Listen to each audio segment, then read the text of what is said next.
Just in preparation for January 31st against Shakur Stevenson.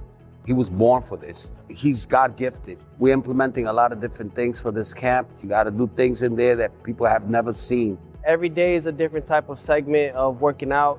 Earlier today, I had a little bit of strength and conditioning and then swimming, exercising and expanding those lungs. And then we finish off late night. We come here and do 18 ounces of gloves, an hour or as long as I can of training without no break. Just trying to see how much more I could push. He's the best whenever he's in good condition. I'm not on the level that I think I am and I say I am, so I made this fight for that reason. That was my competitive edge kind of kicked in when I wanted to make this fight. Landing, work on your pace. Shakur's always been on the top level. All these guys have been looking up, so it's about time that they really find out where their place is. They weren't looking up for nothing.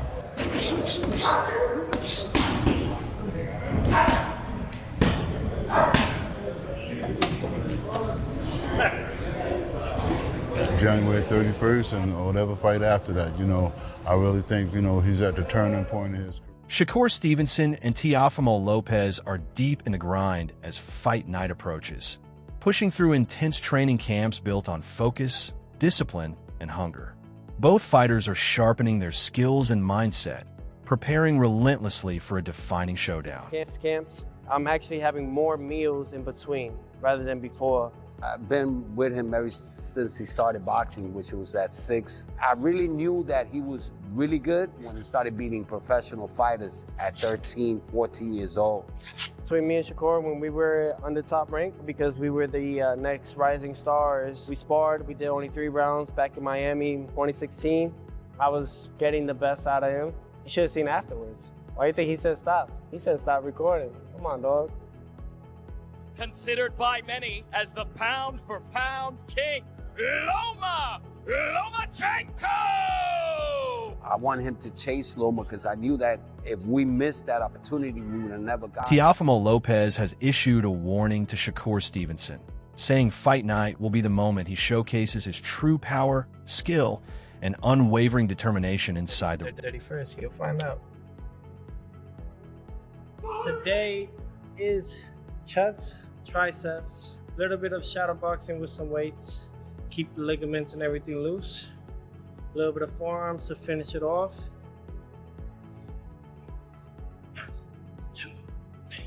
Nothing too intense like others, we don't need that. Later today we're gonna go boxing, but prior to that, we're gonna go recover. Teofimo Lopez sharpens his speed, precision, and timing through grueling pad work in camp, dialing in every punch with meticulous focus. We're boxing. Yep. Original, classic, reason why we're here type of boxing.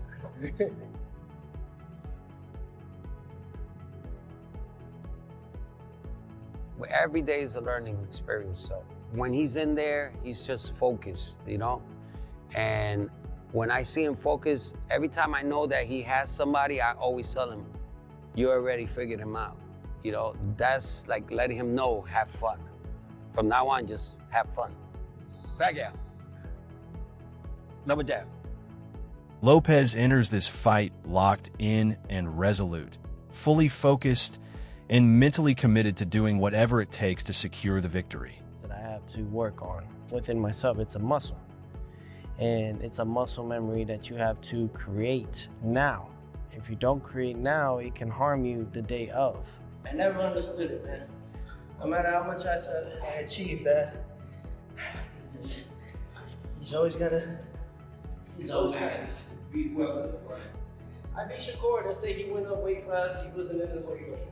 When I flatline him and they say, oh, he had the best defense, that's just how it's gonna be.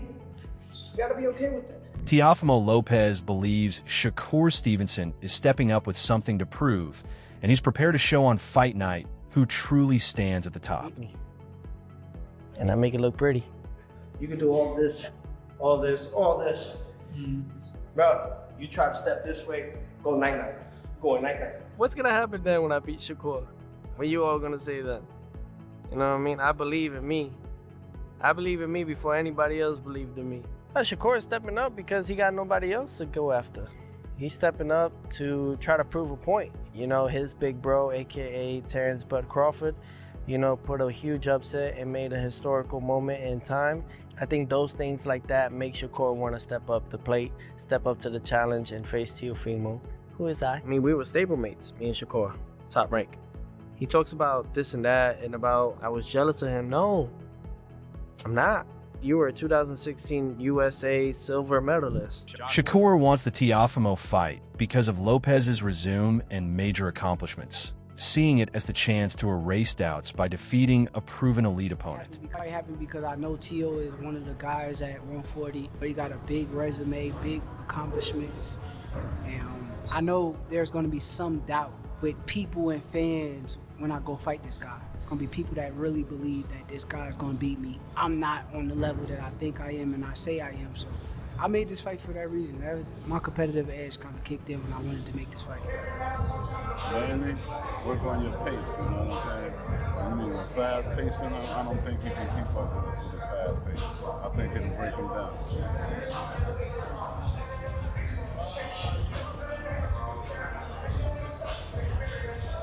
You know he like to work off his jab, so you handle that jab, you handle it. Keyshawn Davis trains with Shakur Stevenson in camp, honing skills, pushing the pace, and strengthening championship focus as preparations ramp up for the upcoming challenge. Like me, been knowing Shakur for over 10 years now.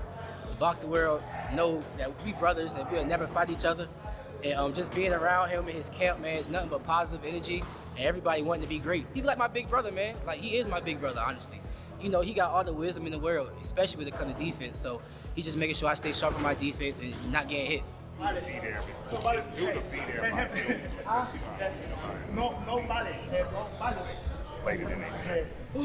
you speak Spanish? Yeah. And you speak English? What did you say? What did you say? You don't talk it. You different. Trainer Wally Moses guides Shakur in camp, fine-tuning his skills, mindset, and discipline to silence doubts and mold him into the strongest, most complete version of himself. Going pretty well so far. We had an excellent camp going so far, and I think that, you know, Shakur is going to be in the greatest shape of his life for this fight. He gets better by the hour, so and then he gets better by the hour, soon he'll be invincible. So, you know, that's the way we're looking at it. Teo is probably the biggest opponent I fought, but I don't feel like size win fights. I don't care who you is. If we get in a physical little wrestling match or anything in there, you're going to feel me just as much as I feel you. So. Shakur's always been on the top level. All these guys have been looking up. So, you know, it's about time that they really find out where their place is, you know. They weren't looking up for nothing.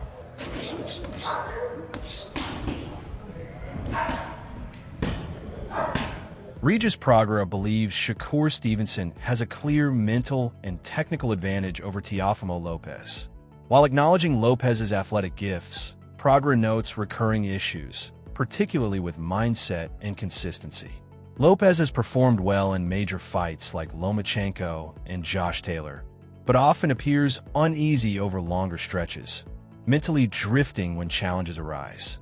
Progrera predicts the early rounds, likely the first 2 or 3, will be competitive, with Lopez staying close.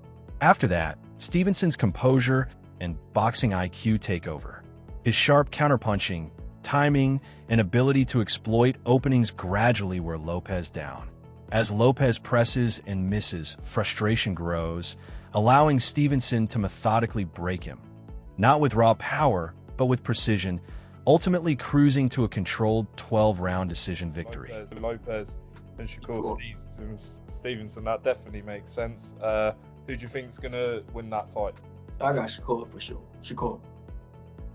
Do you think he wins this comfortably, or do you think it'll be a close fight? I think he wins it comfortably, yeah. I think he wins it comfortably. I think, you know, Shakur, I think the thing is about Teo is very good athletically, but he's weak-minded. You know, you can see in some fights he struggles. Teo does struggle. You know, now he does come up for big fights. Lomachenko, he came up. Josh Taylor, he came up. With a lot of fights, man, he struggles. You know, he does struggle on a whole lot of fights and stuff. Like, I think he looked good. Yeah, he looked good against Barboza. But like I said, for the most part, Teo does struggle.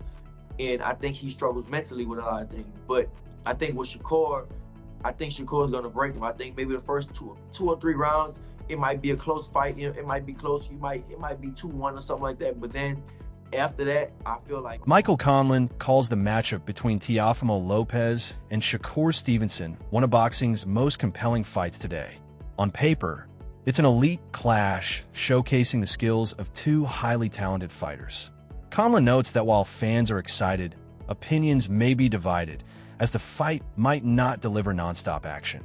Inside the ring, Stevenson operates like a master of the sport, combining patience, intelligence, and precise timing to control the pace, make calculated moves, and play a high-level chess game rather than relying on sheer aggression. Shakur is probably going to start stepping up, and Teo's going to try to hit him, and it's not going to work. And then Shakur might start. The thing about Shakur is a very good, a real good counterpuncher, really sharp, real sharp with the counterpunch. He sneaks those punches in, you know, and that's the ones that hurt the most when he just sneaking them in when you're not supposed to hit him. So I definitely feel like, I feel like Shakur is going to beat him comfortably. Not knockout, but comfortable 12 rounds for sure. Have you sparred Lopez before? I never sparred Teo. Teofimo Lopez, on the other hand, delivers flashes of brilliance. His athleticism, power, and technique are undeniable. Yet he can be inconsistent at times, creating both opportunities and risks. That contrast is what makes this bout so compelling. Conlon emphasizes that it won't necessarily be a brawl, but a battle of strategy where precision, timing, and decision-making matter more than raw strength. Adaptability under pressure could decide the winner, making it a fight where brains meet brawn and careful execution may outweigh sheer power. Stevenson, for me, I'm not just saying this, one of the best fights that could have been made in boxing. When Teo is on, unbelievable. Shakur, unbelievable. What happens? Can I tell you my thoughts? I hope so, yeah, go on. I think it's going to be a bore fest. It could be. An elite level chess match. On paper, it's an unbelievable fight. But I think when you're in there with a boxing master like Shakur, and he's going to play the game, just playing chess and not making no silly moves. And Teo is so like erratic at times, but very technical at times and explosive. Will he, because he's smart, he's very smart, will he be making the mistakes or taking his time? Gary Antoine Russell offers an inside look at Shakur Stevenson's camp leading up to the Teofimo Lopez fight, highlighting the intensity and structure of the workouts. He describes how one fighter stayed in the center, cycling through multiple rounds without breaks, while others sparred or observed around him. Gary himself remained a constant, completing 6 and 7 round sets back-to-back. The final rounds with Shakur were filmed at the end of his session, when fatigue and strength were truly tested. Russell points out that even before the Olympics, Stevenson was developing a powerful, muscular frame, combining technical skill with grown man strength, making this fight's preparation both elite and demanding. That's when one person stay in the middle and they just spot everybody that one person stay in while they keep. That's what that was. That's what I was doing. It wasn't just Shakur there. It was Shakur there. Richard Hitchens was there. He didn't want to spar. Who else was there? I want to say what? Keyshawn brother was there. Keyshawn Davis' brother was there, but he was just there as a spectator. I was about to spar with Troy Isley. Right. Did some rounds with Troy. You sparred all of them. Not Keyshawn brother. That was another day. Okay. But they was all there. All of them was there. That whole little camp. And there was another gym that was there too. So it was like 2 gyms that came to give us some work. I stayed in the middle and I did my rounds, boom. Did 6, hopped out, did 6 more. No, did 7 more straight. 6, hopped out, did 7 straight, boom. And the rounds that y'all seen with Shakur was the ass in my last round. Oh, back end. The back end. Yeah, that was the last round. That was the last round. I'm like, all right. And they was doing like 3, hop out, or 2 and hop out, 2 and hop. So it was fresh. It was fresh, and it was before the Olympics. Motherfuckers getting that grown man strength and that beefy body now. Like, come on, bro. But like I said before, still stands. Skills pays the bills. So you can be strong and big. If I'm gonna outskill you, then I'm gonna outskill you. Yeah, we just saw that with Canelo and Terrence. Man. Exactly. Put on crazy work. Man. That wraps up today's video. Stay tuned for more, and we'll see you next time.